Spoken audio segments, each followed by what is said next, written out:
Kanto, the place where it all started. We currently have 3 generations of standalone Kanto games. Red, Blue, and Yellow on the Game Boy, Fire Red and Leaf Green on the Game Boy Advance, and Let's Go Pikachu and Eevee on the Switch. Which of these games are truly the best rendition of Kanto? To know for sure, we're gonna have to go back to where it all started. 1998. The hit game from Japan makes its North American debut. Pokemon Red and Pokemon Blue. For the first time ever, children across the country could embark on their very own Pokemon adventure. These games laid the groundwork for everything we know and love today, setting off on a grand adventure across a large, new, mysterious world, catching, battling, and befriending mysterious creatures, both big and small, full of so much power. Okay, with some exceptions. Making friends and rivals along your journey, talking with folks of all ages as you venture across the vast region known as Kanto, unraveling mysteries and legends, overcoming challenges and obstacles, battling both friends and foes. These games started it all, and for that alone deserve some credit. Soon after Red and Blue, we received a third version, Pokemon Yellow. Although not drastically different, it definitely still changed some things from Pokemon Red and Blue, such as having updated sprites, Pikachu obviously being the starter Pokemon movesets being changed, Pikachu following you in the overworld, etc. The biggest of changes would be to the story itself, with Pokemon Yellow clearly trying to more closely resemble the anime, from things like starting with Pikachu, to Jessie and James appearing, to gym leaders' teams now more closely resembling their anime counterparts. Which now brings us to the first big leap into a new generation of Kanto games. Pokemon Fire Red and Pokemon Leaf Green. Some time has passed since the Generation 1 games. Generation 2 on the Game Boy Color had happened, and Generation 3 on the brand new Game Boy Advance had just been released a year prior.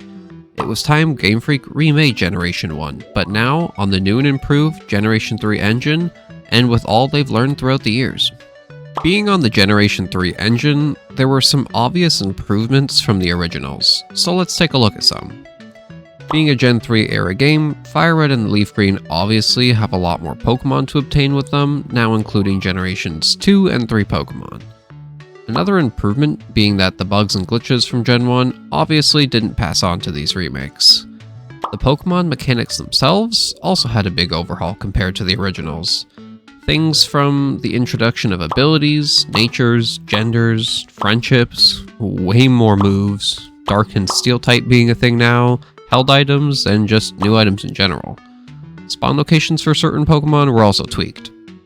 A big but obvious change would be the visuals themselves. The jump from Game Boy to Game Boy Advance obviously allowed for a giant leap in visual quality. As nostalgic as the Gen 1 games look, I don't think anyone can really argue that Fire Red and Leaf Green just looks a whole lot better across the board.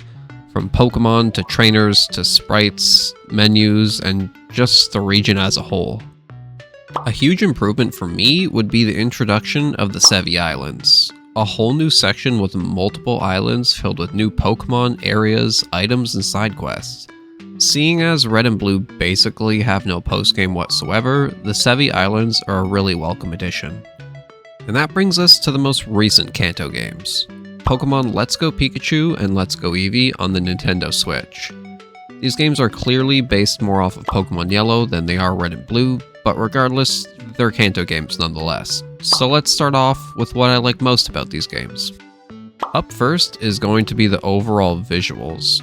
By far my favorite things about these games is how they look.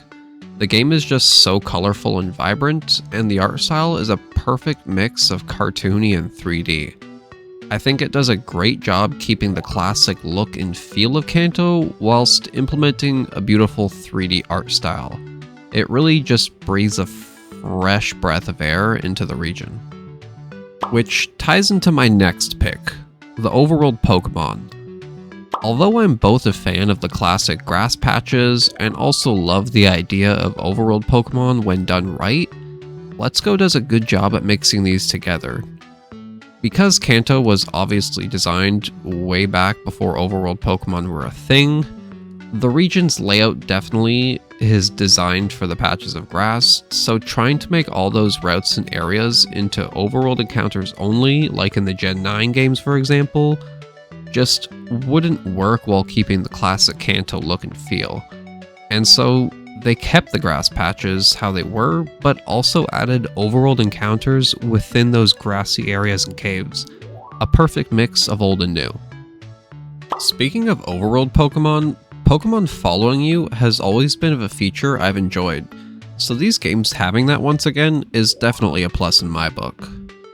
Another thing I'm also a fan of is the removal of HMs.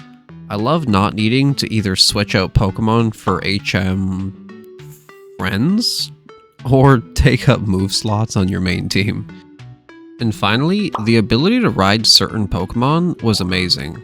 I feel like one thing Pokemon fans always wish for, especially with these newer games, is custom animations. We don't want a generic move animation just pasted on top of every Pokemon. We want Hydro Pump to actually come out of Blastoise's cannons, not float in front of him. Okay, we did actually finally get that, and I couldn't be more happy. Anyways, back on track with the ride Pokemon. Even though it's only a select few, it just gives that vibe we're all wanting and just makes the world feel more immersive. And now, time for the bad. The game corner. God damn it, Game Freak, let me gamble! In all seriousness, I get the removal of gambling, but I really wish they would just convert it into like an arcade or something and allow some sort of little mini games to be played in there. Hell, they went out of their way to change the gambling trainer to a gamer instead, so you might as well fully commit to it. My next complaint is gonna have to be the removal of the Sevi Islands. One of Red, Blue, and Yellow's downfalls was the lack of post-game, and with Fire Red and Leaf Green adding the Sevi Islands to counter that flaw, it's just a shame they didn't add them in. Another quick complaint would also be the decrease in Pokemon. Fire Red and Leaf Green had 386 Pokemon you could collect, Gens 1 to 3 to be exact. Whereas in Let's Go, you only get the original 151, in addition to the regional forms and Meltan and Melmetal. And finally, my biggest gripe with these games would have to be the Pokemon Go mechanics. It's honestly the reason I find myself not going back to these games often. All the other stuff I could honestly look past, but this isn't one. Maybe it's just me, but I just unfortunately wasn't a fan of the Go mechanics whatsoever. With that being said, it's time to choose a winner. If a youngster Joey ever comes up to me one day asking for my recommendation for their first Kanto game, I need to be able to lead them down the right path. So let's break this down. Despite Red and Blue's unique charm and respect they deserve for being the OGs, I just think they lack the additional features, improved mechanics, and improved visuals for me to be able to put them in first. As for Let's Go, as beautiful as they look, for someone wanting a classic first Kanto experience, I full-heartedly believe I'd have to recommend Leaf Green and Fire Red. The improved yet classic 2D pixel art, improved visuals and mechanics from Red and Blue, the large amount of Pokemon you can obtain, the Sevi Islands for post-game content, and most importantly, I can gamble! That said, I'd still honestly recommend playing the Let's Go games at least once, purely just for how great they look. But still, the definitive winner for me is going to have to be Fire Red and Leaf Green. Which Kanto game is your favorite? Let me know down in the comments. Until next time, keep exploring, keep catching, and as always, stay legendary.